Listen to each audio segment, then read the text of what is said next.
Big TV భక్తి సమాచారం WhatsApp ఛానల్లో జాయిన్ అవ్వండి. అన్ని విశేషాలు ఎప్పటికప్పుడు తెలుసుకోండి.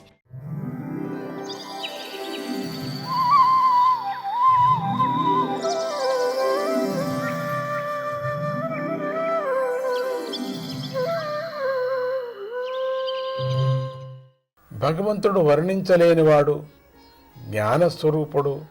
ఆ స్వరూపంలో దేశ కాల అవస్థలతో గాని తనంత తానుగా గాని, ఆ అనంతమైన పరమాత్ముడు తనంత తానుగా గాని వేరే నిమిత్తంతో కాని లోపం ఉండదు కదా. ఏ లోపాన్ని భగవంతుడిలో చూపించలేము. అటువంటి భగవంతుడికి అవిద్యతో అంటే మాయతో సంబంధం ఎలా ఏర్పడింది?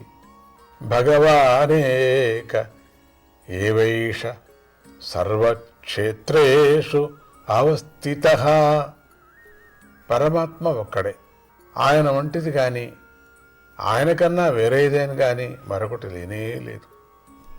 ఆ పరమాత్మయే అన్ని దేహాల్లోనూ క్షేత్రజ్ఞుడై ఉన్నాడు కదా.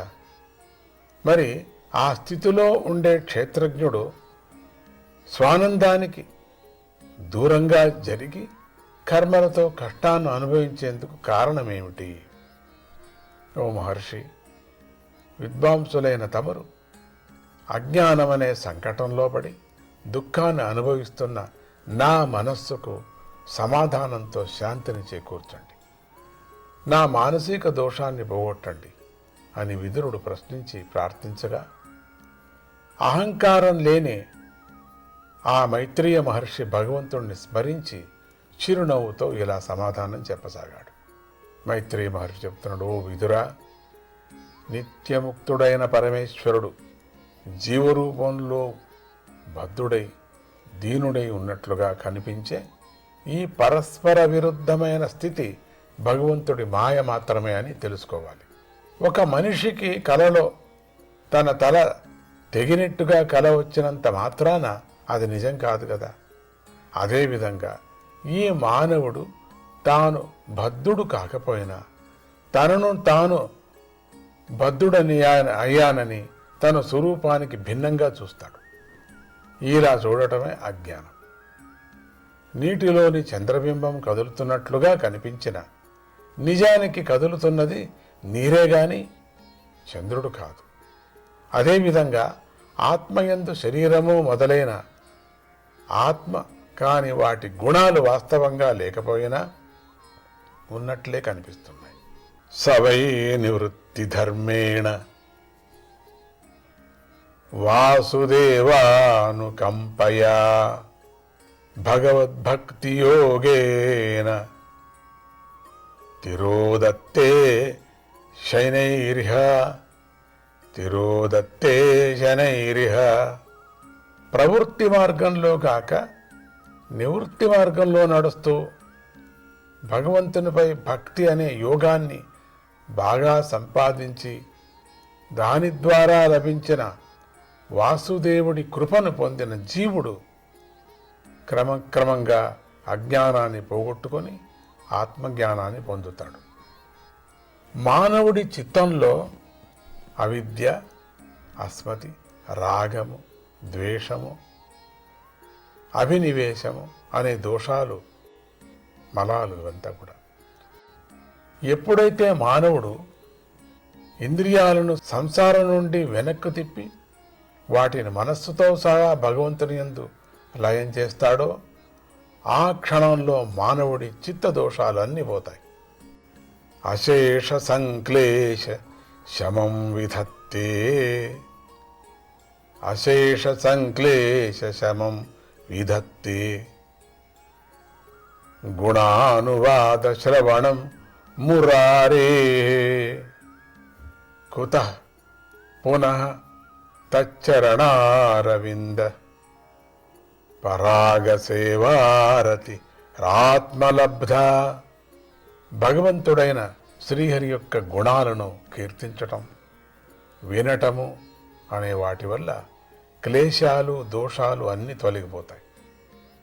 విదురుడు మళ్ళీ ఇలా అడిగాడు, ఓ మహర్షి, నీ మాటలు అనే చురకత్తి నా సందేహాలు తెంచివేసింది.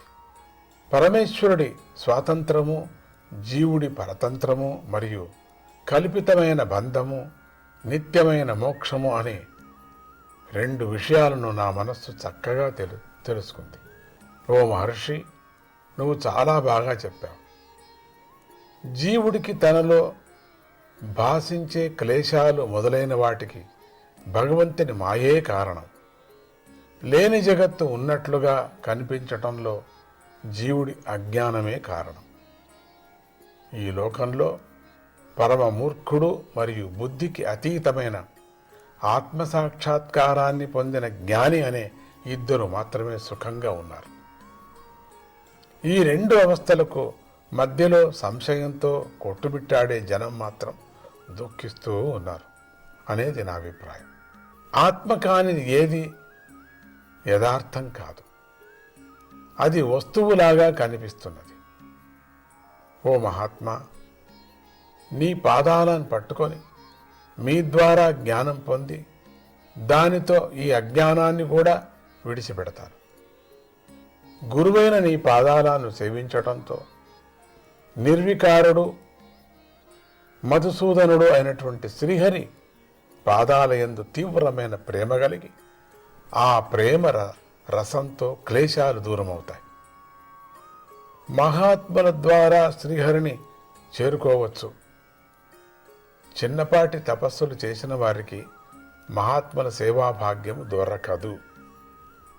మహాత్ముల సన్నిధిలో ఎల్లప్పుడూ దేవదేవుడైన జనార్దనుడి కీర్తనలు, చింతన జరుగుతూ ఉంటాయి. అన్ని తత్వాలను వ్యాపించి ఉండే భగవంతుడు సృష్టి ప్రారంభంలో పంచభూతాల మొదలైన వికారాలతో కూడిన మహత్తత్వము మొదలైన వాటిని సృష్టించి వాటి అంశముతో విరాట్ పురుషుడిని ప్రకటింపజేసి తరువాత ఆ పురుషుని యందు ఉనికి రూపంలోనూ తెలివి రూపంలోనూ ప్రవేశించాడు. ఆ విరాట్ పురుషుడే ఆది పురుషుడు. ఆయనకు లెక్కలేనన్ని పాదాలు, తొడలు, చేతులు, ముఖాలు ఉన్నాయని మహాత్ములు చెబుతున్నారు. అన్ని లోకాలు కూడా ఆయనలోనే తమ తమ విశాలమైన రూపాలతో వ్యాపించి ఉన్నాయి.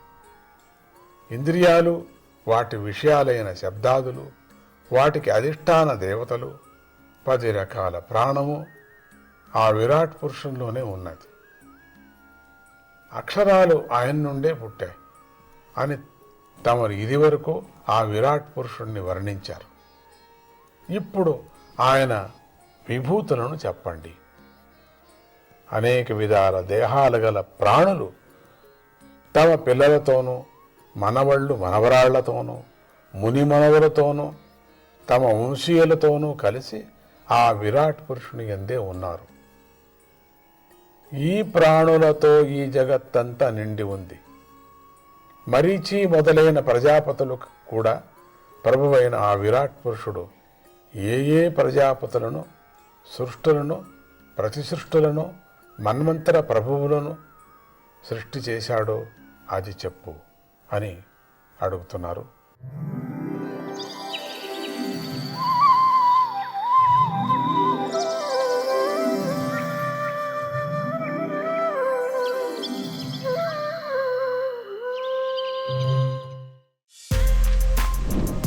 For more videos like this, subscribe Big TV channel.